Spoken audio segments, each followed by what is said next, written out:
All right, welcome to this recording. I'm going to be talking about Moodle Blocks.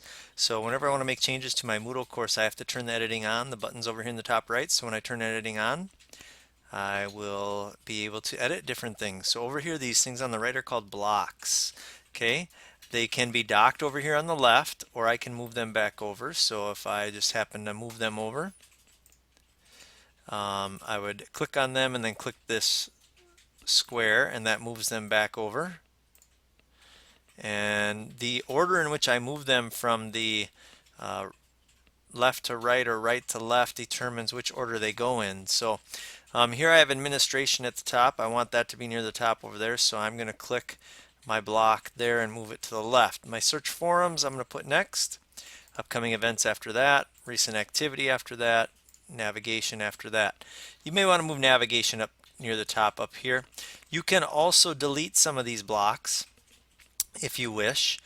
Okay, and so one way to delete a block then is if you don't want to search forums, you would just delete search forums block, and it will ask you if you want to do that, and I say yes, and away it goes, and it's gone. All right, so let's say I want to add a block. So down here when the editing's on, I'll have this add a block, and there's a lot of different things that you can add, and you'd have to just play around with this, but one of the things I'm going to do right now is a remote RSS feed. And so I'm going to add that. And so what I want to do is I want to do a search for RSS current events feed. Okay, and so when I do this, I get CNN student news, so we'll use that one. So now I'm going to go back to Moodle here. And so here's my remote news feed block. I want to edit this, so I click the drop down arrow and I go configure.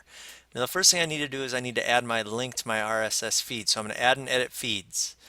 Now I'm just going to delete this one here because I'm going to re-add it. So all right, so here we go. So I want to add CNN student news. So I scroll to the bottom. I click add a new feed. I need to have this URL over here from CNN Student News, so I'm going to click on that link, and here they give me this internet address that's an RSS address, so I'm just going to copy that, and then I'm going to come back to my Moodle here. I'm going to paste that in where it asks for the URL. I'm going to give it a title called CNN Student News. Okay, and then I'm going to say add a new feed. Now this is going to bring it into my list. So there it is right there, CNN Student News. So I'm good. I need to now go back to my main page, and here's my navigation along the top, and I got back to my main page, and I'm now going to configure this again. So I click configure, and now all I need to do is go in and select the one I want. This is my list of feeds that I have, so I can select CNN Student News. Okay, I can give it a title of CNN Student News, or whatever I want the title of the block to be, and I can decide where I want this block to appear. I'm just going to have it be on the right side there, and I can decide what page I want on it, etc. I'm going to save changes,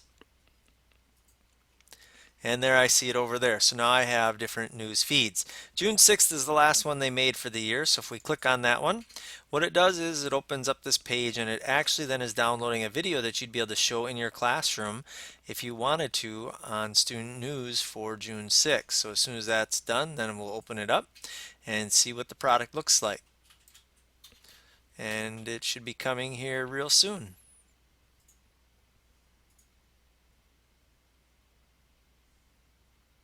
All right, now it's opening up in Windows Media Player because it is actually a news broadcast.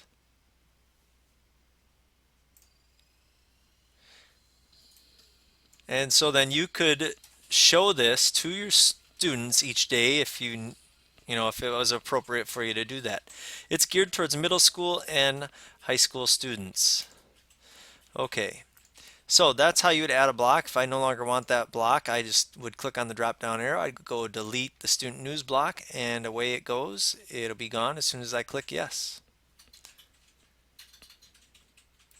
All right, that's how you add blocks or maneuver them around to get the appearance that you want on your page.